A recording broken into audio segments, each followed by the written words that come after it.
Thank you, everybody, for joining us here today. Welcome. My name is Nancy Lindborg, and I'm here today as the president of the U.S. Institute of Peace, but I'm newly in that role, having just completed 4 years at USAID, where I, in my last 6 months, worked very closely on the Ebola response. So I'm delighted to be here with everybody. I know so many in this audience was deeply involved with the Ebola response.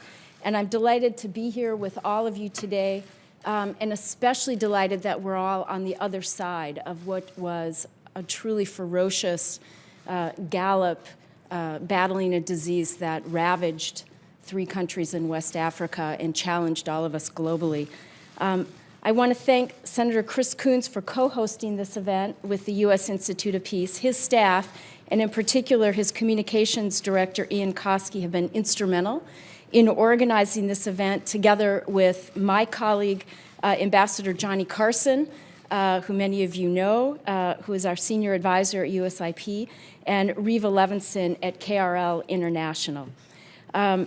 You know, 6 months ago, when the Ebola virus turned from a public health emergency into a ravaging emergency crisis, it really required a different kind of approach, and it required all of us working together across the U.S. government and across the international community and with many of our NGO UN partners to come up with a response that was truly equal to the level of the challenge. And the last time I saw President Sirleaf was when I was in Monrovia with an all-of-government delegation that was there to see how the response was going. And we saw a country that was gripped in a very different climate of fear than I understand is there today. I talked to a number of families whose children were being kept home for months because of the fear of going outside and contracting the virus, and we saw the frantic effort to create the kind of response that could stop it.